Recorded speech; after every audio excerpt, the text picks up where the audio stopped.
the hell is this guy doing over there? Casey, hey, wake up. What's going on over there?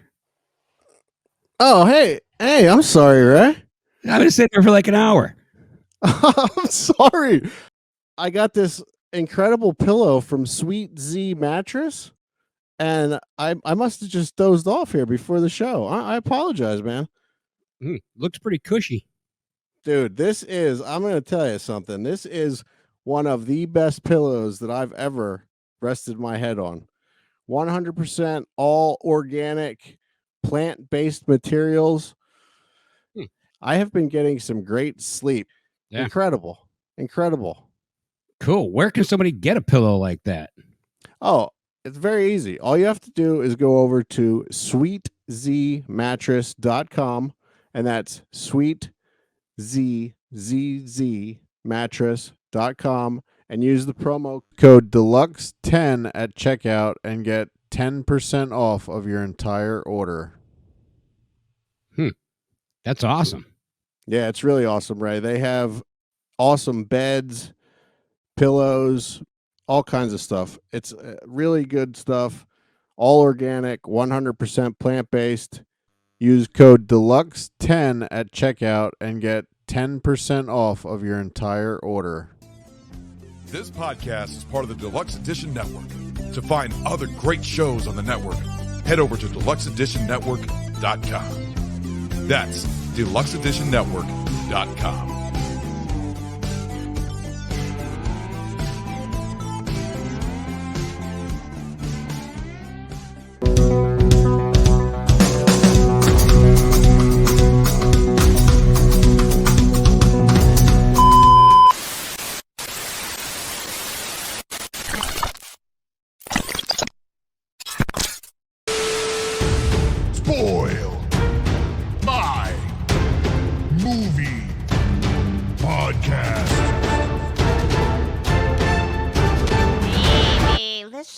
Show.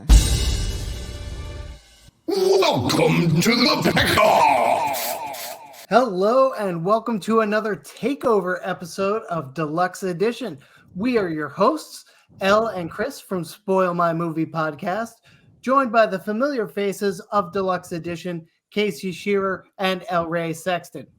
Spoil My Movie is just one of the many great shows on the Deluxe Edition network, aka The Den.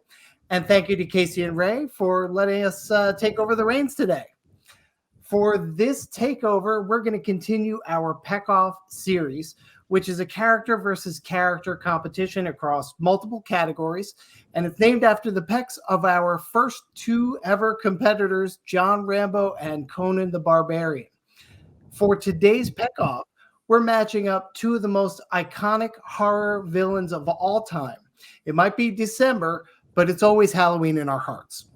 So in one corner, weighing approximately 275 pounds and at a height of up to 6'5", depending on who's the actor, we have Jason Voorhees, aka the Camp Crystal Lake Killer, aka the Hockey Mask Killer, aka, oh no, that's enough of them, from the Friday the 13th movie franchise.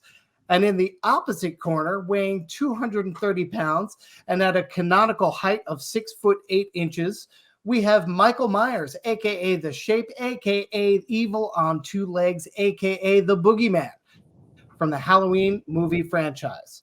So how voting works, this is the first time that we've ever had 4 people voting in the categories, but we're each going to get one vote. We'll total them up at the end, and we even have a tiebreaker category if we need it.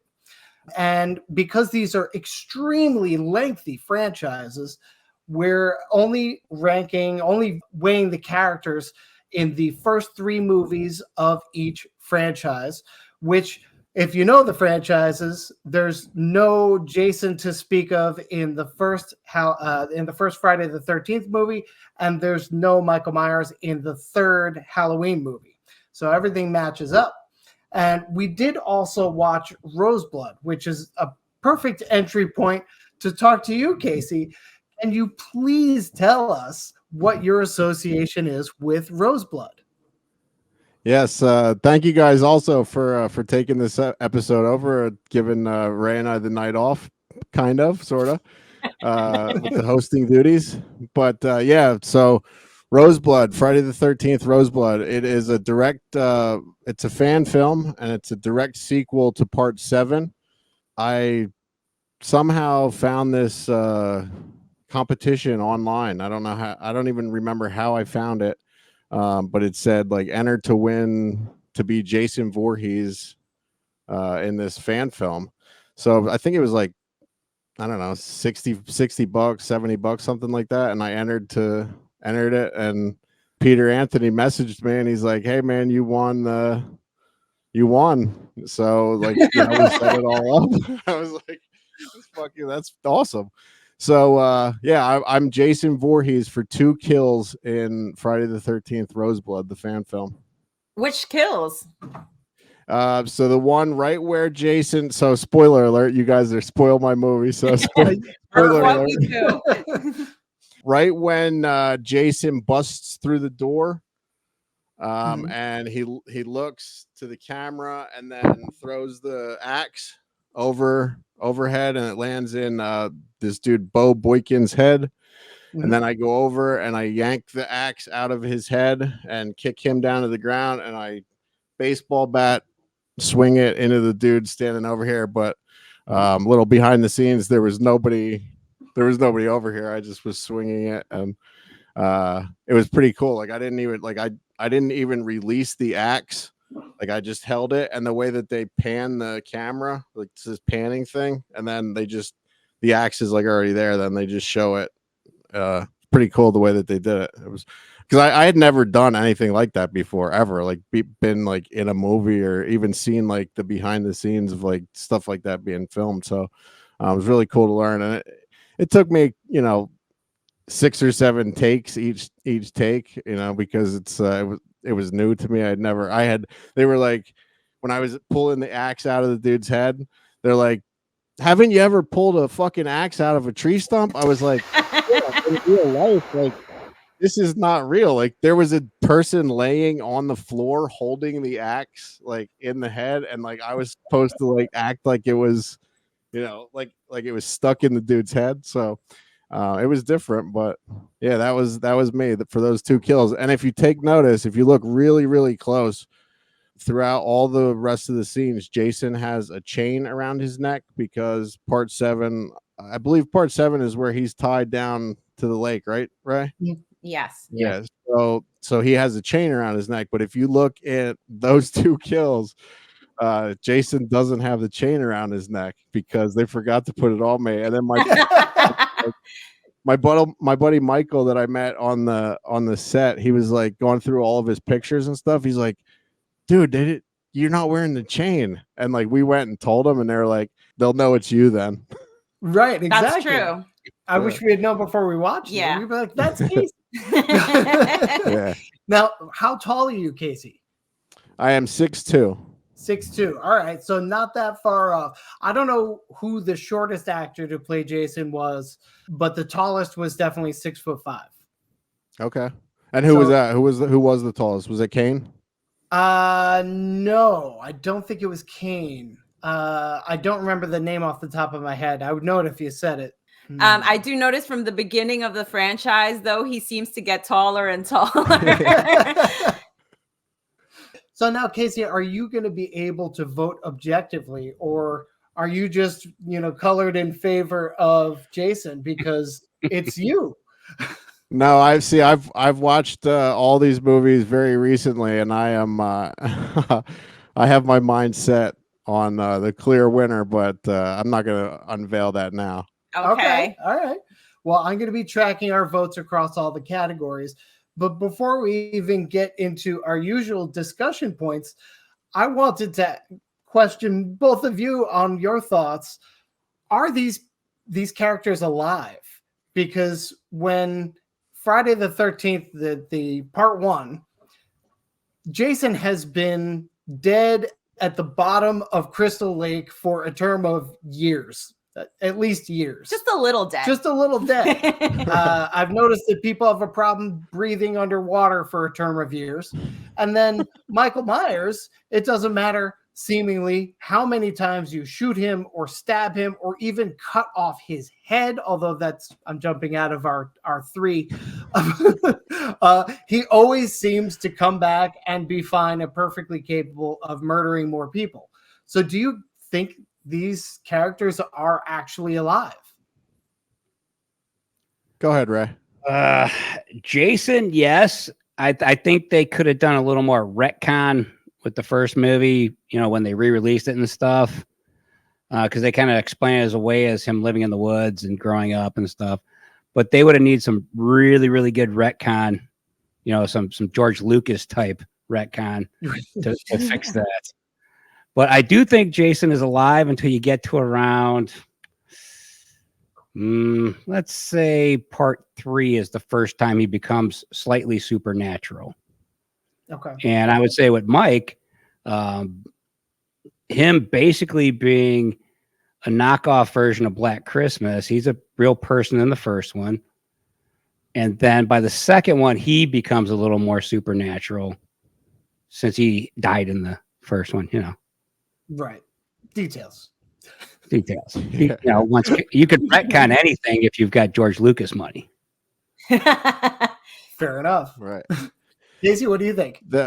Yeah, I feel the exact same way. Basically, the Jason, they tried to pull off, like Ray said, that he was living in the woods in one of the movies. That's what happened, But also he was.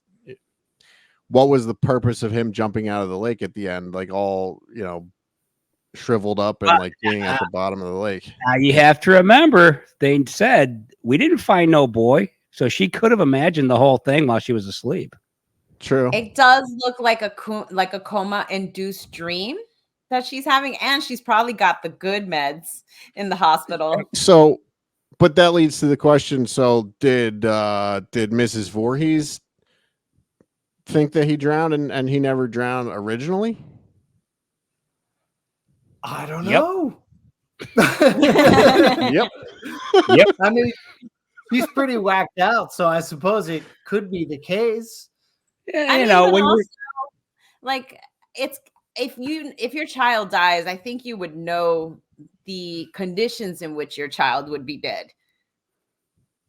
Or constantly be out there looking for him. I mean, if he was only in that section of woods, like he never left that section of woods, you'd think she would have been able to find him, right? He also is a mongoloid, though. So, how hard are you going to look for him? Yeah, but she killed everyone because she loved him that much. So you think she would have just went out and looked through the woods? Just saying. I mean, the cabin was right there. It was right she there. really probably wasn't looking. And there were certain things that were mentioned in the first couple of films, like somebody mentioned that he was eating. He has a toilet in his cabin, so he's shitting. Yeah. And then his hands in one scene, I remember they focused on his hands, and they're like really nice and pink, and they look really alive. Very non-corpse. That was right after. Yeah, that was right after his hands looked really gross, and that lady. I think it was when that lady was like licking his fingers. I was like, Jesus Christ, it's so nasty. And then like in the next scene, they were so clean.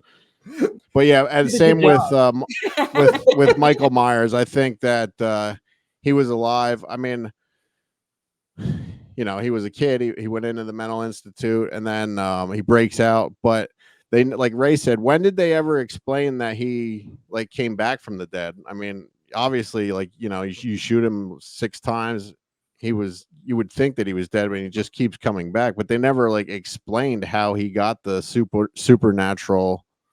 Like out of any of the movies, right? Throughout the series. I mean, we're only talking about the 3, but they never explain that. Right. Interesting. So, well, getting into our proper discussion points, special effects and makeup. I know for me, I was very impressed with the explosion effects in Halloween, and I found the death, the kills, the gore in both franchises to be pretty comparable with one another. I know that they were contemporaneous to each other, so that makes a lot of sense. But what did you guys think? I lean more towards Friday the 13th. I love the Kevin Bacon kill. I think that's masterful. Is that just because maybe you don't like Kevin Bacon? No, I love Kevin Bacon. I think it's great. I just love the way it was done with the blood bag that malfunctioned and they got extra blood out of it and stuff. Yeah. Well, I do like. I think my favorite kill is when he's got in Halloween is when he's got the ghost costume on, and he holds her up and stabs her into the wall. That's probably my favorite kill in that franchise. So, but I think I give it to Friday the 13th because I enjoy the more of just the way it's set up with the camp, and it's got more of a okay. How do we kill people at a camp? Okay. Which I mean, now there's like 80,000 movies that have done it, but at that time, that was a relatively new thing. Right. Yeah, so I thought some of the stabbings and stuff looked literally identical in both movies. Like when they would do a slit throat and stuff, it looked very much like the same techniques were being borrowed in each movie. Are we talking about the first three, like overall? Yeah.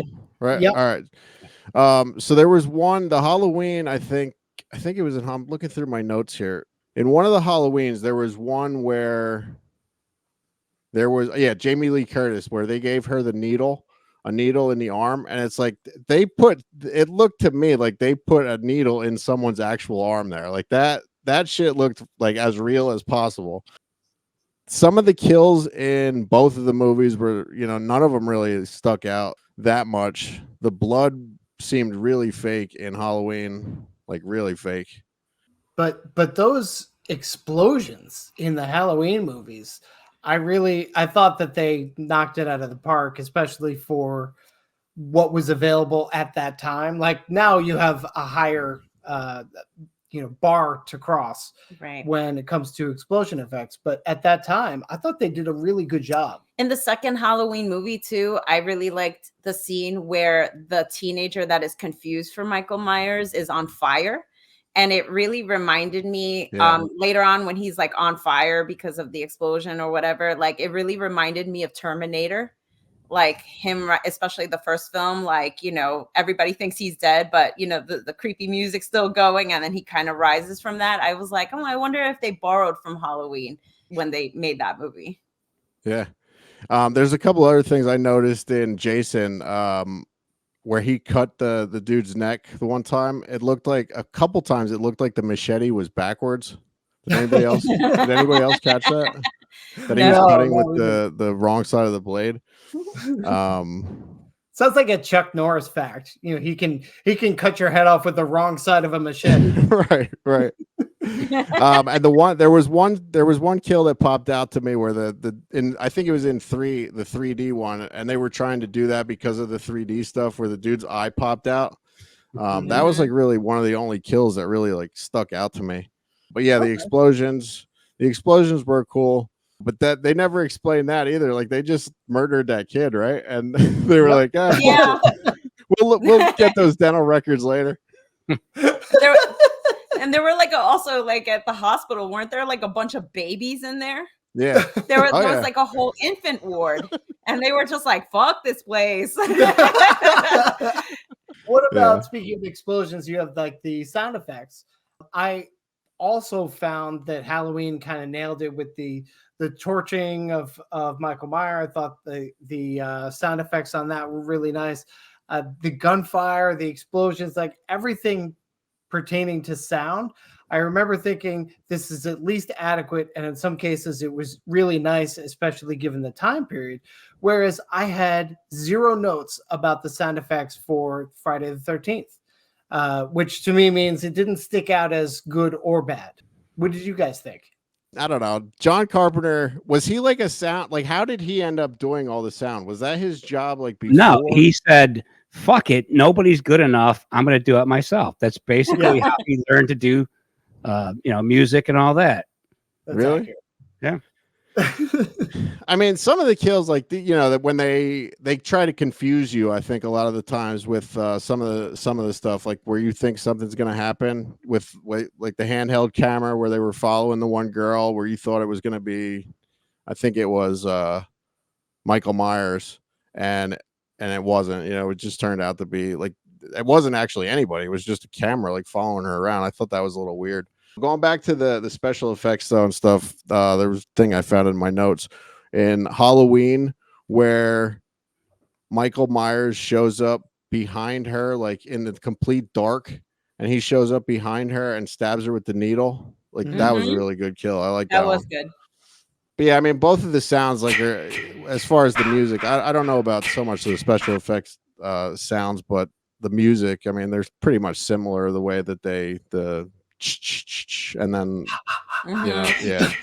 I'm a bit of an audio geek, so this is usually where I kind of like, think about stuff a little bit more. For me, that thing was obviously repeated, and I think over the course of time they mixed it in a little bit more subtly, like through the films, where it was kind of like in your face at the beginning and used often. But I felt like, for me, Halloween had the stronger audio all around. Like they had a really good thought out melodic tune that is both kind of a little pretty, but mostly disturbing and creepy. Yeah, menacing. Yeah. And it's like, with both, you obviously have like an association with both sounds, but I just felt like there was just a lot more thought given to the Halloween films, and all of the sounds that were used were just a lot more robust in Halloween, and it felt very, for me, skeletal in the Friday the 13th movies. There you go. Yeah, I would say that the Halloween theme song is iconic. Easily one of the most iconic horror theme songs of all time. So I will give the edge to Halloween just for the song. Agreed. Yeah. With Friday, though, I wish they would have used more music of the time. Throw some goddamn Boston or something in the soundtrack just to give it But you know what, like, creeped me out more with like Texas Chainsaw Massacre is the absence of a soundtrack. That for most of it, it's almost like somebody shot it on a camcorder, and it's like you're really there, because if some creepy shit was going on and you were subtly recording it, there wouldn't be a backing track. And that stood out to me, that they didn't give it one. Yeah, that had all of the realism of real life sounds lost in the woods and lost in like an open field or something. So everything had kind of a shallow hit and stuff. And for me, like, it just felt very for me, Friday the 13th had sounds and everything that felt very amateurish to me. Yeah, there was like a lot of, I remember like instead of like a sound effect for like a spear or whatever, it was more like a screeching sound or something like that. There was no like real sound effects, right? It's more like they were all sitting around and somebody was like, all right, we need a sound effect. What do you got? Whoosh. Yeah.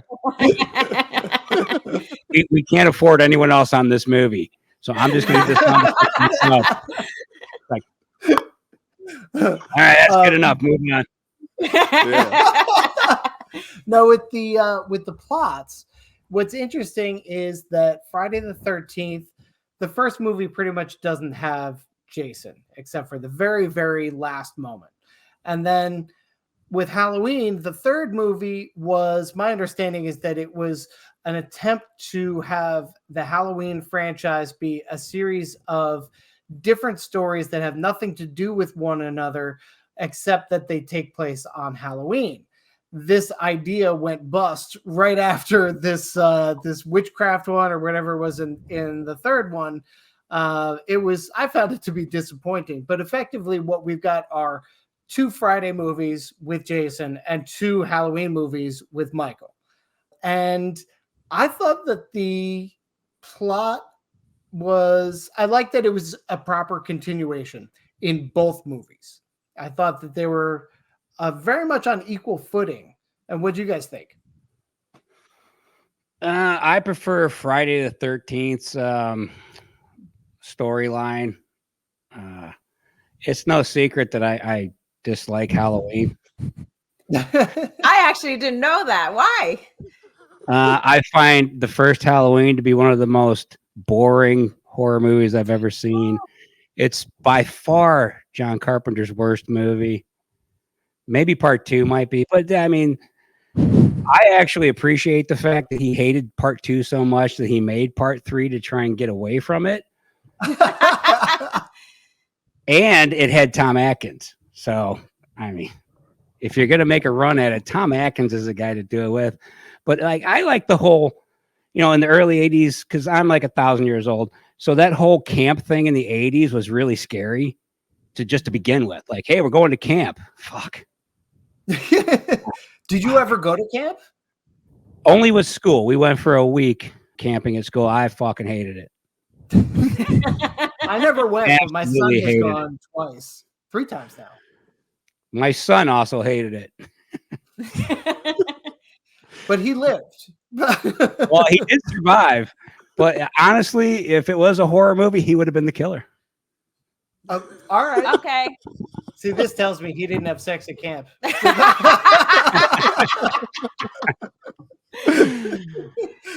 Well, we should get into some proper categories. Right. Shall we? Yeah. All right. Well, round 1. Acting. Now, acting is a really difficult thing to figure out because there's only physicality of body motion and that kind of thing. They really don't show their faces, either Michael Myers or Jason Voorhees. So since you've actually done some acting as Jason Voorhees, Casey, maybe you can weigh in on this first. What is it like to act when you don't have your face? Well, it's ridiculous how hot it gets under that mask. Like, so I was in the full suit, and it's like a latex rubber suit or whatever, and that wasn't so bad. But as soon as I forgot to show you guys this earlier. I actually have the exact replica here, the Roseblood mask. Nice. It's not the one that I wore on camera, but it's an exact replica. Very cool. But yeah, once you put this on over everything, it gets really fucking hot, like really hot, and you start sweating like real bad. Well, I mean, at least I do. I could be a little overweight, but yeah. Other than that, like, I mean, I've never acted before in my life, so like I don't know what it's like to act. You know what I mean? Like, I just did exactly what they told me to do. But like, as far as the acting in these 2 movies by Michael Myers and Jason Voorhees, I mean, it's not good at all. It's like they're both stunt guys. Like, the guys that were portraying both of these guys were stunt actors. So like they didn't really ever have to do anything other than like fall through shit and run through stuff and drive their cars through stuff. I feel like I saw a flicker of disagreement in Ray's eyes. Well, I think Jason emotes pretty well. He tilts his head. He lifts his arms very quickly sometimes. Some of those, no, I mean, I'm on Team Ray with I recently just went back and watched all these movies, and the Halloween franchise, I feel that they could have done a lot of things different. Like, there was no real, with the storyline, going back to the storyline of everything, there was no real explanation of anything. At least with Friday the 13th, they tried to explain like what happened to him and what he was doing and all that stuff. With Halloween, he killed the sister in the beginning. They put him in the mental institute. He breaks out and he's just after this one girl, Laurie Strode, Jamie Lee Curtis.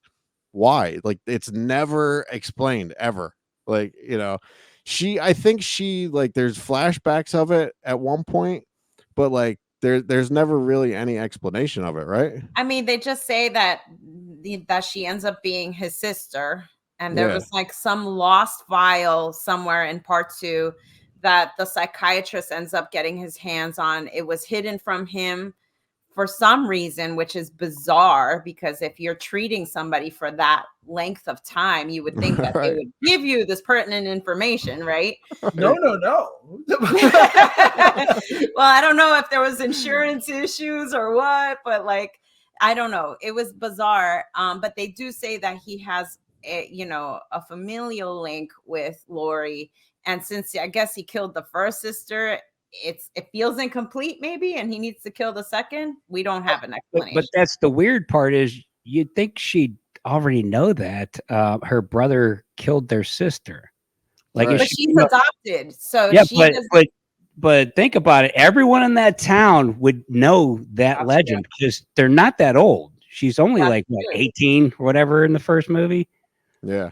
Yeah, and in small towns, like rumors, just a rumor would run very rampant. Right. It's just like Crazy Ralph will tell you it's got a death curse, and he'll tell you. So if I'm clocking this right, Casey and Ray, I've got you both down for Jason for round one.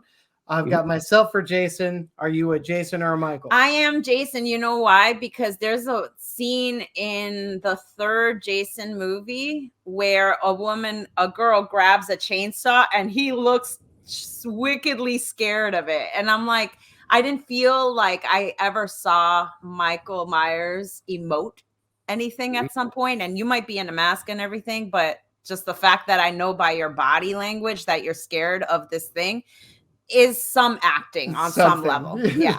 It's probably funny because Nick Castle's probably in that mask and he can't see anything and he's yelling, "What the fuck is going on? I can't see anything. Somebody tell me what to do."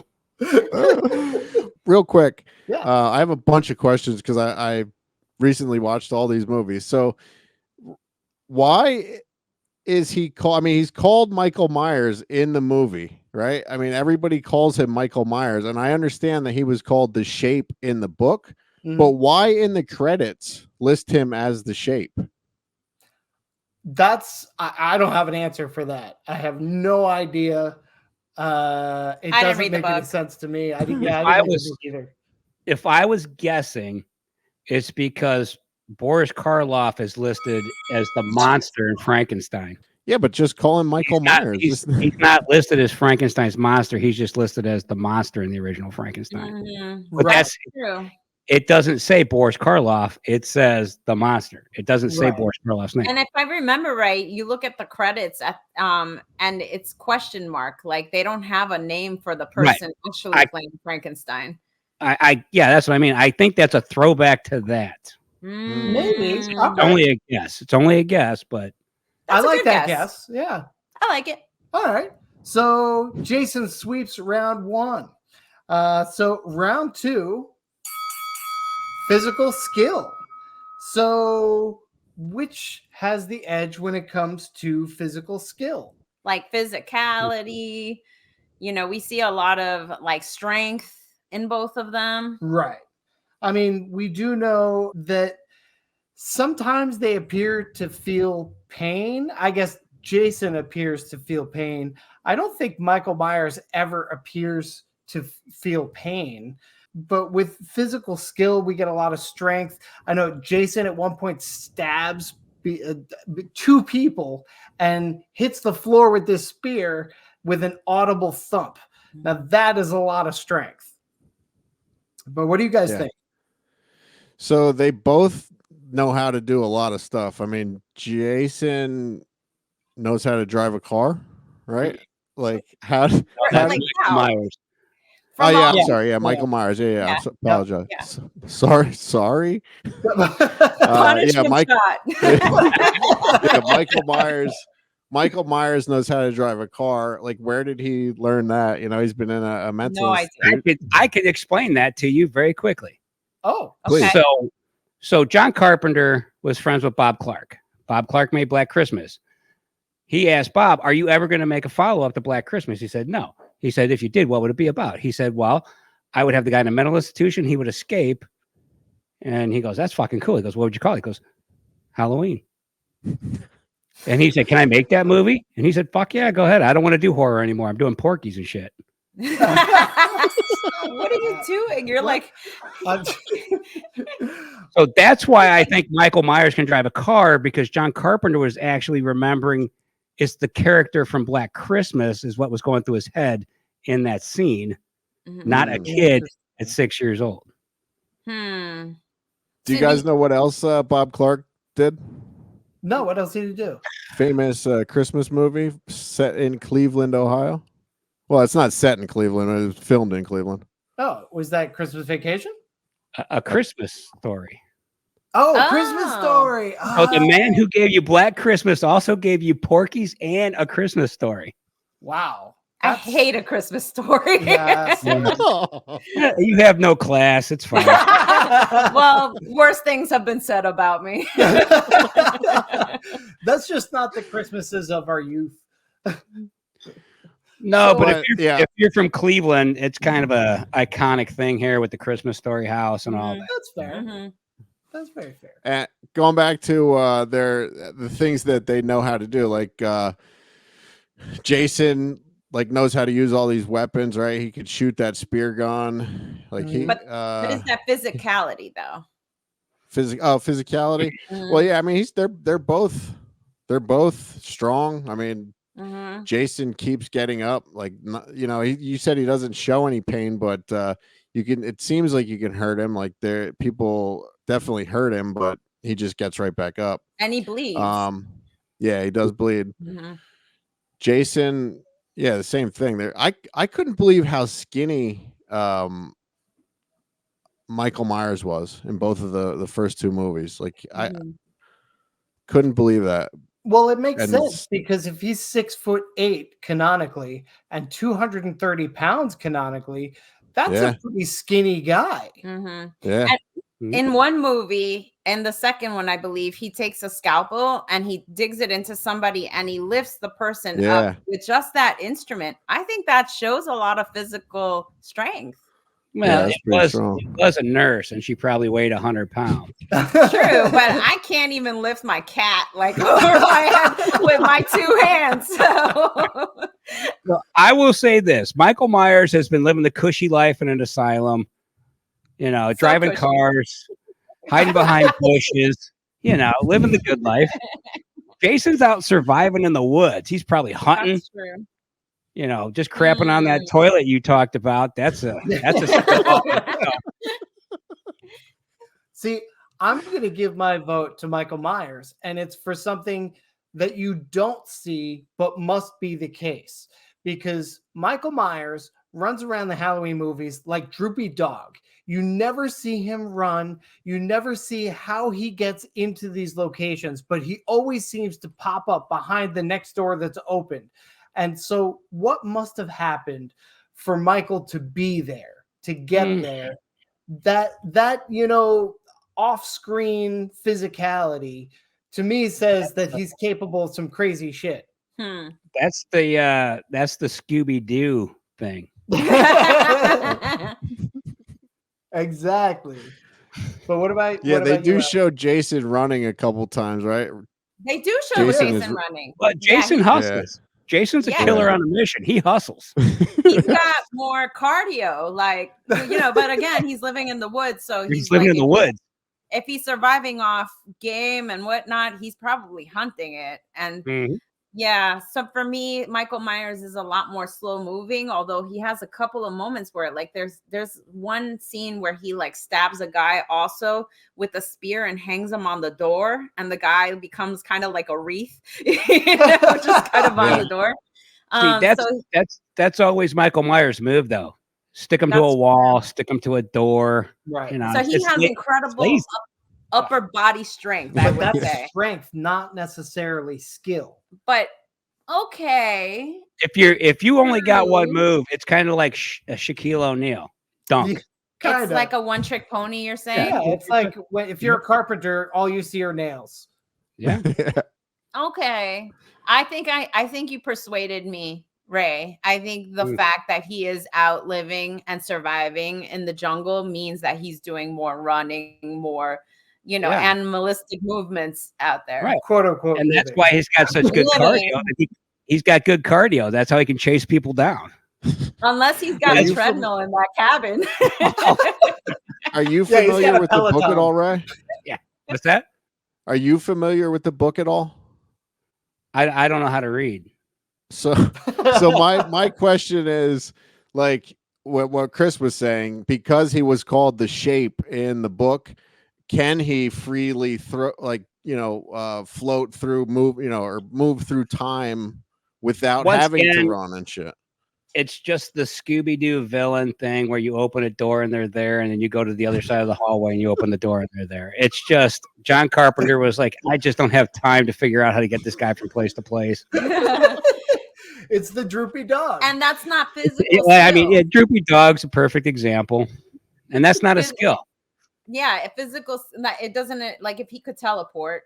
Like that you would expect, just be, like, you expect Jamie Lee Curtis to just go like, "What the fuck? Why are you here? It's impossible." It's true. I would say that she has more physical skill than Michael. Yeah. Oh yeah. Okay, that's fair. All right. Well, Casey, which way are you gonna go, Jason or Michael? I'm going with Jason. Okay. Yeah. All right. Well, even though Michael can drive a car. I bet if we put Jason in a car, he could drive it. Oh, he could figure it out. He learned to survive in the woods, despite the fact that he started off dead. Right. And he's a mongoloid. He's got one eye on the side of his head. And yet, all his clothes, especially in that third movie, look like they come from Kohl's or Target. Oh, yeah. Yeah. All right, so let's move on to round 3. Which gets nostalgia points? Which is that one that just was the icon of your childhood? I'm gonna start. I'll go with Friday the 13th because it takes place over the course of several different years, and not the time, but like the stuff changes every year. You know, the cars, that type of stuff. Michael Myers, the Halloween stuff. That's 2 nights, right? Or it's one night and then, or one day and then the night, right? So, yeah, I'm going with Friday the 13th on this one. And I should specify the nostalgia is like when you were a kid, which of these icons meant more to you? Which was like a bigger background in your life? So I can give you the perfect example of this. So I was 8 when that movie came out. Me and my friends all saw it because there was no rules in the 80s. Right. Mm-hmm. So me and my friends used to play Friday the 13th in the yard. One person had a wiffle ball bat and they were Jason. And you had to be the last person standing at the end of the game and you won. Mm-hmm. So my buddy's mom saw a news story about some kids who accidentally hung their friend. Friday the 13th. What? And we tried to explain to her our version was not, we were not going to hang each other. We were just chasing each other with wiffle ball bats. And she's like, you can't play that game no more. Like, all right. So we changed it up and started playing Tron. So now you have a Frisbee on a wiffle ball bat and you're whipping Frisbees in each other. So much safer. But for me though, that's why I think Friday the 13th is more iconic because we saw it so young. We played a game based off the movie. We didn't do that with Halloween. Okay. How about you, Elle? For me, it's absolutely going to Jason. When I was growing up, it was always Freddy versus Jason, and I was dying to see that versus movie forever. We always talked about the two of them growing up. For me, I didn't see Halloween until I was much older, and you know, going back to see these Jason movies, I have to say that I was like, it kind of didn't live up to the memory. Like what I had in my head was 1,000 times better than what I saw. I could still respect a lot of like the origin of it. But if for me, it's like when I think of my childhood and horror movies, it's always Freddy versus Jason. Okay. And for me, I'm also going with Jason because Halloween was something I was more peripherally aware of. But when it came to, it was Freddy and Jason. Those are like the big two. Those are the two horror icons that mattered. And so Jason being half of that duo, I guess we're all going Jason for round 3. So I don't know if you guys are a little younger than me and Ray, but do you guys remember now that I know how to answer the question? Do you guys remember that Nintendo game Friday the 13th? Like, I there think was Oh I my do, god, yeah. that was like impossible. it was so hard. I could never get out of like the first level. Yeah. But yeah, Friday the 13th. Like, I never remember Halloween as a kid. Like, No. it was something I saw much later. Yeah. Yeah. Yeah, and it Have was you like ever you guys watched- said, it was always Freddy was like the other big guy in the 80s. Exactly. Right, You ever watch James Rolfe, the angry video game nerd? He plays that Friday the 13th game, and he just, you know, he's angry. And so he's playing. He's like, "What the fuck is this shit?" People think ET is hard. I think Friday the 13th is way harder than ET for the But Yeah. Friday the 13th is hard. ET is unplayable. Yeah. Oh, I disagree. I've beat ET. Really? Really? Oh yeah. How did you know? me and my brothers played that incessantly, like 15 hours a day, just taking turns. Wow. That game is incredibly difficult. At the Roseblood premiere, at the Friday the 13th Roseblood premiere, Peter had the Friday the 13th Nintendo game set up, and I think he was offering like $500 to anybody that could beat it. I think Peter went home with that $500. I don't think anybody ever beat it. I would assume so. Like I said, I've beat ET. I didn't even come close to beating Friday the 13th. That game is just a horror. Horrible. Oh, We should see if we have it in the simulator. We have a simulator with like 500 games. Yeah. Nice. Interesting. All right, well, let's move on to round 4.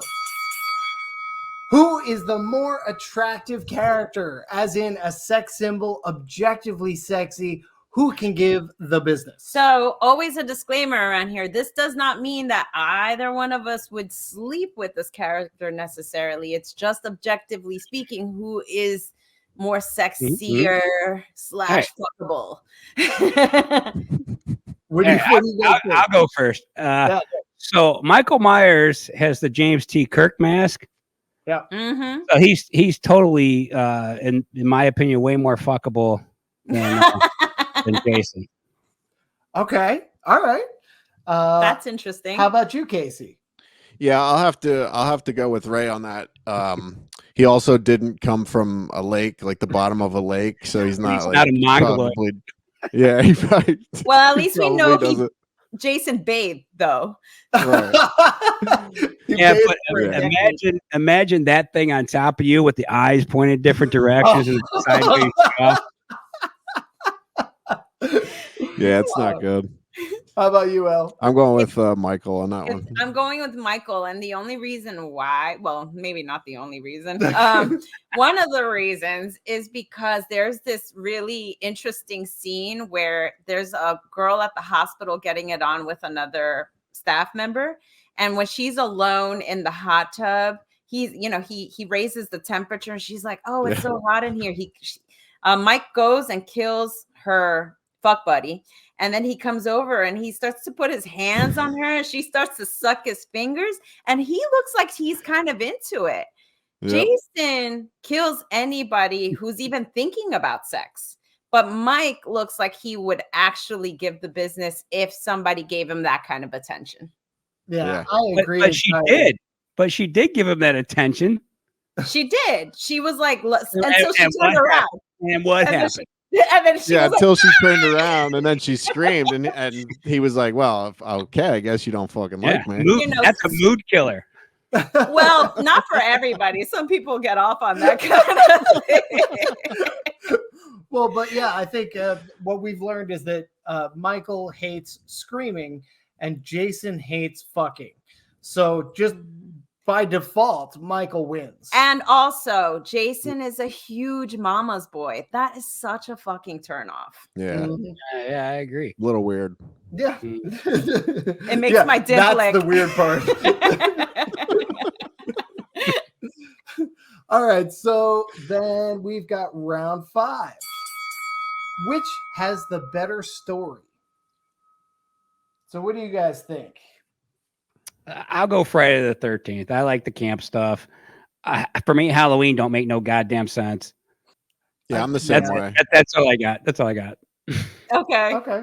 And Elle? I have a counter argument. Let's hear it. I understand there are flaws. There's consistency issues, questions not answered. But I feel like there's the Jason movies has a lot of the same plot sort of repeated. Campers go to camp. Jason comes out kind of like Santa at Christmas. You know, it's kind of like a very repeated formula, you know, and with Halloween, I feel like, okay, we don't know exactly why or, you know, how some of it, but, you know, he's more interesting because he's also, his story is being told through like the psychiatrists, and the psychiatrist, like, I'm really interested in knowing why he thinks this guy is as evil as he is, especially coming from like that mental health perspective. I feel like he lets out like a little bit of information like through the first couple of films, and so it just kind of like, you know, he's dropping these little breadcrumbs that keeps me a little bit more engaged over time. The fact that he kills his sisters, it's, again, I don't know why, but I'm intrigued. So I think that a lot of the mystery for me does a lot. You know, they should have had Donald Pleasance's character start every movie just standing outside. Like, what's that meme with, the hell's that guy? Shit. The one that's always hanging out with Matt Damon. Ben Affleck? Ben Affleck. Ben Affleck, you know, where he's outside with the cigarette? Yeah, That should be Donald Pleasance at the beginning of every Halloween. I have a little more to add to that. Now that I was going through my notes with the story with Halloween, one of the complaints is like they never show him find the mask, right? He's just wearing the mask, right? With Friday the 13th, they at least showed Jason. He's wearing the rag head in the one, and it's number 2. And then in number 3, they show him, he finds the hockey mask from Shelley. Like, that's where he gets the hockey mask. So like that, at least they're showing that. But like same what I said earlier, like they never explain why he's chasing Lori, really. And like, how does he keep finding her? Like, does he have her chipped or what? Like, he just keeps finding her. Like, how did he know? Because it wasn't close. Like the mental institute wasn't close to Haddonfield, right?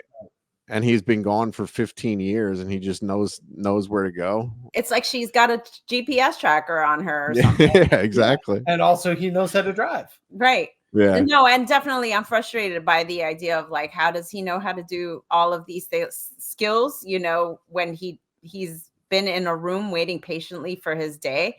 So there's definitely huge problems, but I do feel a little bit more intrigued at the end of the day by the movement of like events in the first couple of films. While I look at Jason, it's like, I saw this movie already. It's better, like, especially as it goes on, like the kills are better and more intense, but it's almost like an iPhone. It's the same shit every single iteration, but it's made better. Right.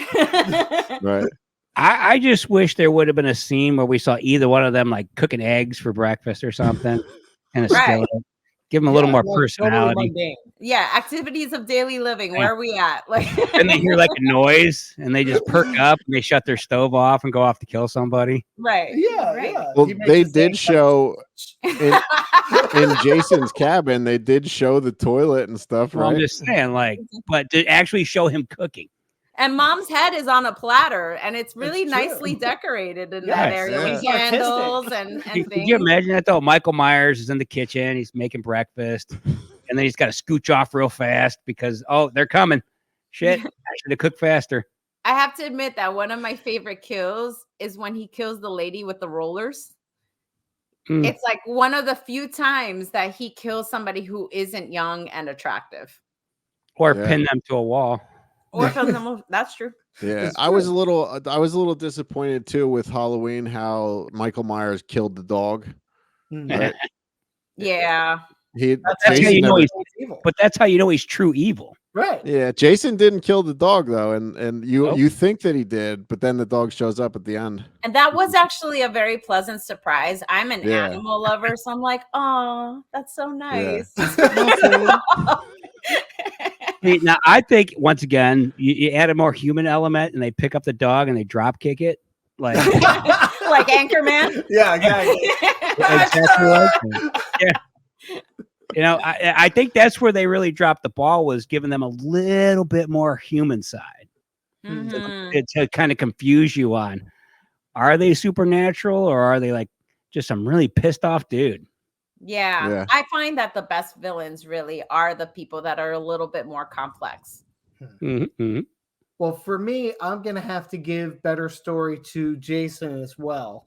It was a bit repetitive. I think you're correct on that. But I think there were fewer, not none, but fewer gaping plot holes. I mean, I argue against that. like, is he dead or alive? I don't even know that much. Like the guy, you can say that for both. The guy, aside from bathing, you know, like he's eating, he's shitting. Like, I'm just like, what's happening here? He's able to obviously buy clothes because his clothes look fresh and pretty good. And, you know, he's wearing like shops at Target. He's wearing khakis. Like, you know, he's khakis. I don't know. Yeah. It looks like he also murdered a mannequin. I feel like how Maybe like there's just a lot of unexplained with Jason as well. Like I feel very confused as to whether he's alive or dead, or you know, if this is a guy that has heard about the Jason legend and so he's just, you know, getting his kicks off by like reenacting deaths. Man, I don't know how many people you know with eyes on the side of their head and jaws that are slanted, but I'm pretty sure that's Jason. I got some weird friends. That's true. I got some weird friends too, but I got no two look the same. Maybe it's just like a group of really ugly guys that are just mad, you know? It's like frat boys. Yeah. Yeah. Toxic Crusaders in there. Yeah. Okay. So then you're standing alone on I am so lonely. All right. So our sixth round. What? Who put me on sounds? I'm not the audio engineer. That's because you blew your load earlier. Before we recorded, right? Right. So, which is the scarier villain? Is it Michael Myers or is it Jason Voorhees? What do you guys think, Ray? I think since Michael Myers looks like Captain James T. Kirk, he's not very scary. So I'm going with Jason. Okay. All right. And Casey? Yeah, I also have to go with Jason because he, once again, came from the bottom of a pond. He knows how to use a lot of different weapons. Seems like Michael just has that one, the stab, basically. Yeah, I'll go with Michael. Or I'm sorry, Michael just has the one move, the stab. I'm going with Jason on this one. And I will say, as iconic as the hockey mask is, that fucking bag head is fucking terrifying. Yeah. Right? We were wondering, like, why did he choose that? What, the in bag? absence maybe of like because he's only got one fucking eye that works, so he's only got to cut one eye hole.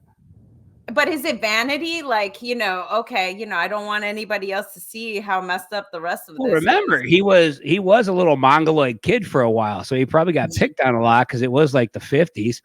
People didn't give a shit about feelings back then. So wait a minute, his defense for getting made fun of was to wear a bag over his head? Yeah. That's a shit plan. Or maybe that's what his mom made him wear so that he could be out and not get picked on. Right. But the mom was like, "Hey, you're getting made fun of. How about you put this bag over your head?" Did you see? You can't tell me that you don't have friends you wish would wear a bag out in public.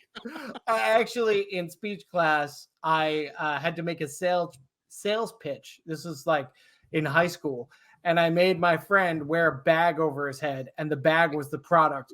And it was just because I thought it was really funny to make him wear a bag. I have a couple questions about that. Would he have still been as an iconic of a character if they would have kept him in the bag for the rest of the series? Maybe more so. Yeah. I think because like a hockey mask seems far too convenient. And a bag over the head, you know, now you're getting into Batman's Scarecrow type of territory.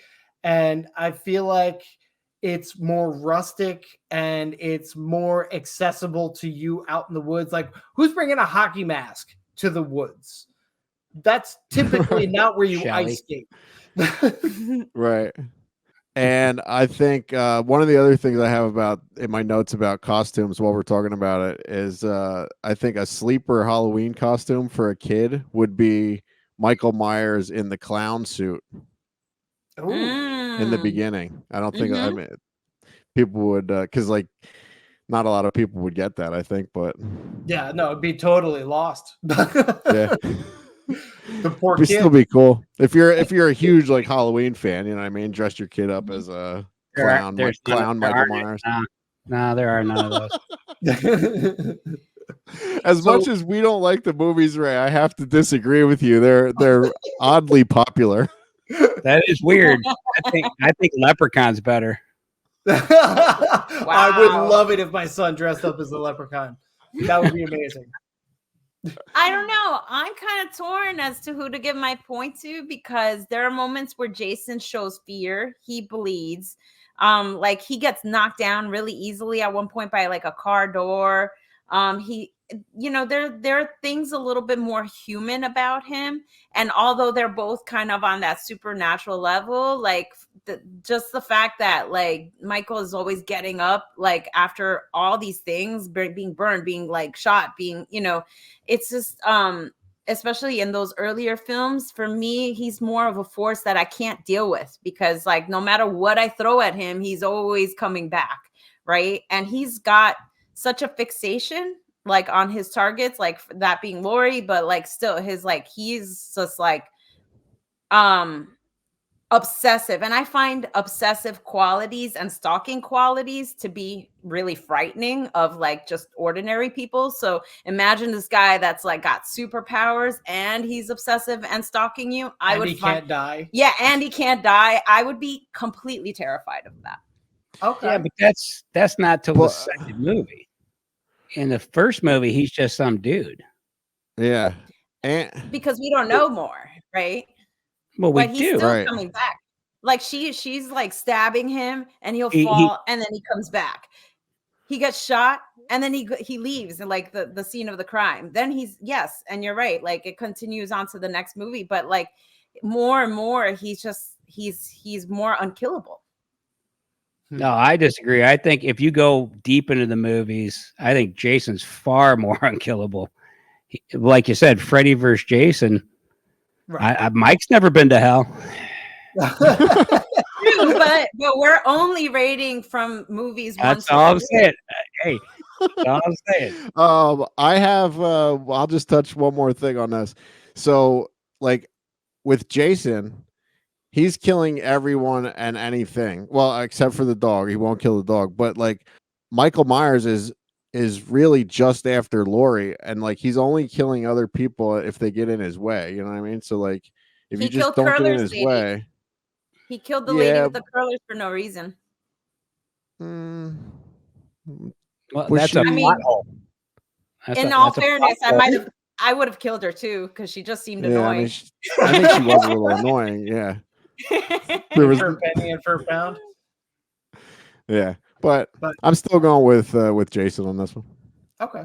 I have to go with Michael because when I see these movies, I see Jason and I get a lot of enjoyment out of those kills. Mhm, Michael's kills strike me as being creepier.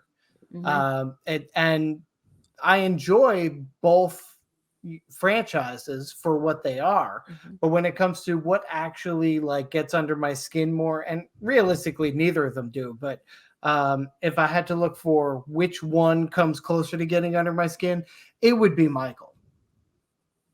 So then tallying up here, we don't need our tiebreaker because Jason Voorhees has won 16-8. That's a pretty Landslide win, significant. yeah. He got 67% of the vote. So now Nice. the tiebreaker category was going to be intelligence. If we had needed it, who do you think is more intelligent? I'd probably give that to Michael because he's not a mongoloid. Yeah, but my argument there, with as much as he is mentally handicapped, he still found. I mean, found out how to survive for all those years out in the wilderness by but himself, right? A dog can figure that out. But he, I think at one point he creates a trap and like a guy gets hooked on it and he's hanging upside down, unless the campers did it. But I don't think they did because they were like fucking around most of the time. Yeah, that was when he got tied up in that thing, he was like, damn it, Shelly. Was that Shelly that was playing all the practical jokes, right? So like we don't know if maybe he did tie it and maybe Shelly was one of the real campers ass. did. They should have took Shelly with them on that trip. That dude was dumb. Yeah, but maybe he tied the trap and then Jason just found him in it. If you look at every Friday movie though, there's always one asshole who's like stealing people's clothes and just doing stupid shit that sets up the oh, here comes Jason and I'm naked shit.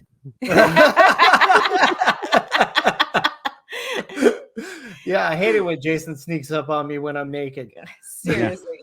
But at one point I do see like Jason put like a shovel in like the barn door to lock it. So like he's not completely stupid. And like again we're arguing a lot of survival skills, there's definitely skill there to be had and some strategizing. But I think that Michael would have taken it for me because not only does he know how to drive without instruction, but he like cuts phone lines and like does things that is just really odd to me, like considering he hasn't been living in a suburban area like at home, and he seems a lot more strategic.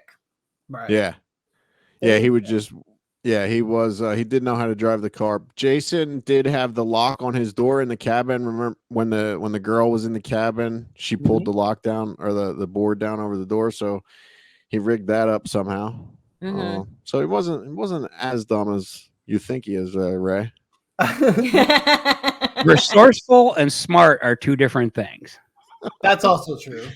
He's street smart. Now he's not book smart. He's street smart. Now, a question. Just Jason is the clear winner here of this PEC Off. But if you were to put these two in a cage match, who do you think would win? Oh, Jason, all day long.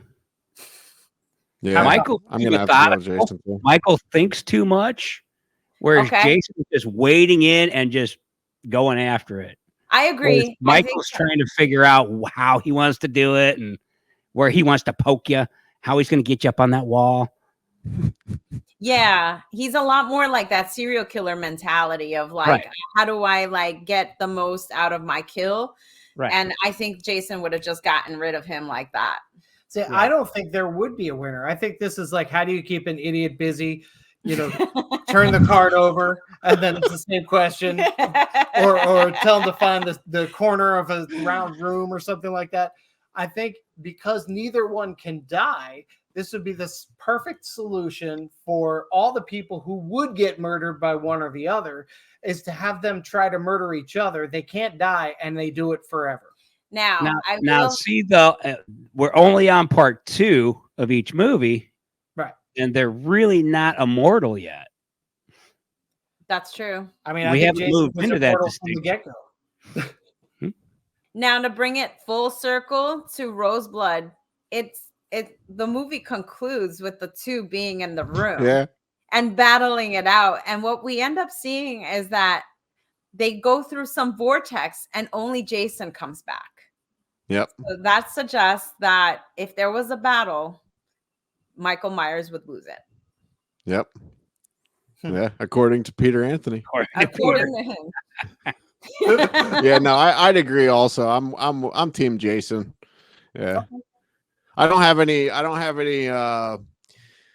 William Shatner masks around here. How come? I'll tell you what, if I could get my hands on someone who would help me make a movie for Friday the 13th, I would totally have Jason drive a car. If I had a William Shatner mask, I would make it scarier by leaving it not turned inside out. Now, see, that would have been much more impressive if it was just the Halloween mask of William Shatner. Right? Right. Yeah. So I wrote down a little fact about that. The production designer, Tommy Lee Wallace, he found that at a Hollywood Boulevard costume shop for $1.98. I did. fucking I think I crazy. saw that on the Movies That Made Us. Yeah. Yeah. Mhm. And then it's the exact same mask in number 2. Also, they used the exact same one. Oh, really? That I didn't know. Yeah. Very interesting. Well, so Jason wins. Thank you both for letting us take over your show. Thank you both for voting on our categories and bearing with my terrible bell skills.